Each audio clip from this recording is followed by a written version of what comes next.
Field marshal Saeed Asim Munir کے صدر بننے کی خبریں بے بنیاد۔ D G I S P R lieutenant general Ahmed Sharif Chaudhry کا دی اکانومسٹ کو خصوصی انٹرویو۔ مارکہ حق کے بعد کیے جانے والے سیاسی تجزیے مسترد کر دیے۔ برطانوی جریدے کے سوال پر کہا پاکستان بھارتی فوجی کارروائی پر کیا رد عمل ظاہر کرے گا۔ D G I S P R lieutenant general Ahmed Sharif Chaudhry نے دو ٹوک جواب دیا کہ بھارت نے حملہ کیا تو اس بار اس کے مشرق سے آغاز کریں گے۔ شروعات بھارت کے اندر گہرائی سے حملہ کرنے سے ہوگی۔ بھارت کو یہ سمجھنے کی ضرورت ہے کہ وہ بھی ہر جگہ مارے جا سکتے ہیں۔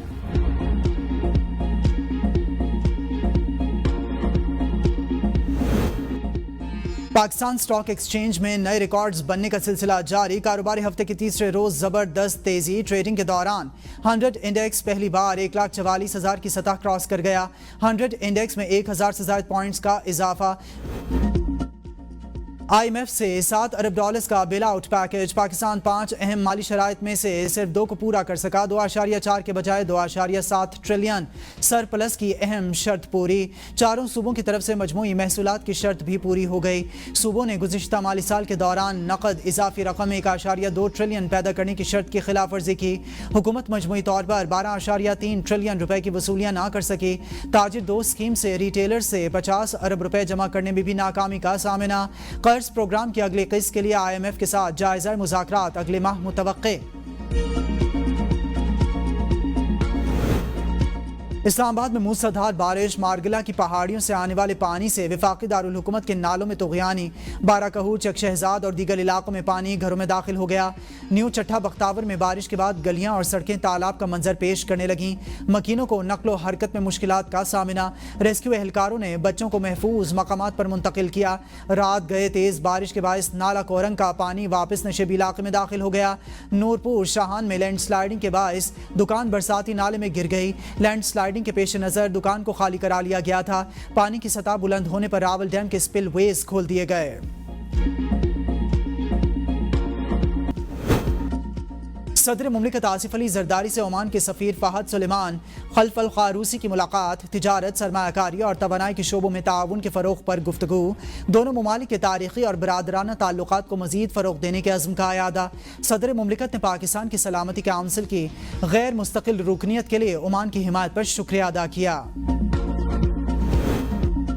ڈپٹی وزیر اعظم اور وزیر خارجہ اسحاق ڈار 23 اگست کو بنگلہ دیش کا دورہ کریں گے۔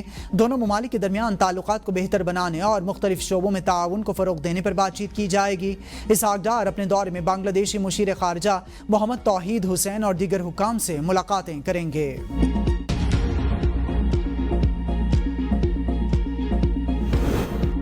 وطن عزیز کی آدھی سے زیادہ بیوروکریسی پرتگال میں پراپرٹی لے چکی، شہریت لینے کی تیاری کر رہی ہے۔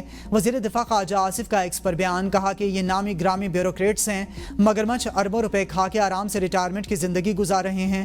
بزدار کا ایک قریب ترین بیوروکریٹ 4 ارب بیٹیوں کی شادی پر صرف سلامی وصول کر چکا ہے، اب آرام سے ریٹائرمنٹ کی زندگی گزار رہا ہے۔ سیاستدان تو ان کا بچہ کچا کھاتے ہیں اور ان کے پاس پلاٹ ہے، نہ ہی غیر ملکی شہریت، کیونکہ الیکشن لڑنا ہوتا ہے۔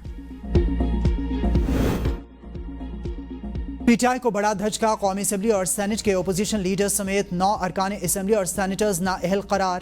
9 مئی مقدمات میں سزا یافتہ ہونے پر الیکشن سینٹ میں اپوزیشن لیڈر شبلی فراز، قومی اسمبلی میں اپوزیشن لیڈر عمر ایوب اور قومی اسمبلی میں پی ٹی آئی کی پارلیمانی لیڈر زرتاج گل سمیت 9 ارکان پارلیمنٹ کو نااہل قرار دے دیا۔ نااہل ہونے والوں میں رائے حیدر علی، صاحبزادہ حامد رضا، رائے حسن نواز، زرتاج گل، ارکان پنجاب اسمبلی انصر اقبال، جنید افضل، رائے محمد مرتضی اقبال بھی شامل ہیں۔ الیکشن کمیشن نے نااہل ہونے والے ارکان اسمبلی کی نشستیں خالی قرار دے دیں۔ عمر ایوب اور شبلی فراز نے نااہلی کے خلاف پشاور ہائی کورٹ میں الگ الگ درخواستیں دائر کر دیں۔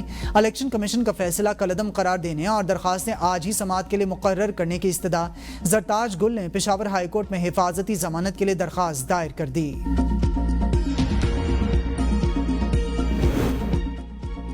بانی پی ٹی آئی کی نااہلی پر فیض آباد کے مقام پر احتجاج کا کیس۔ عامر کیانی اور دیگر ملزمان عدالت میں پیش۔ استغاثہ کے گواہان کے بیانات ریکارڈ نہ ہوئے۔ الیمین گنڈاپور کا اشتہاری کا سٹیٹس ختم نہ ہو سکا۔ عدالت نے ملزمان کی حاضری کے بعد سماعت ملتوی کر دی۔ آئندہ سماعت پر گواہوں پر جرح اور مزید بیانات ہوں گے۔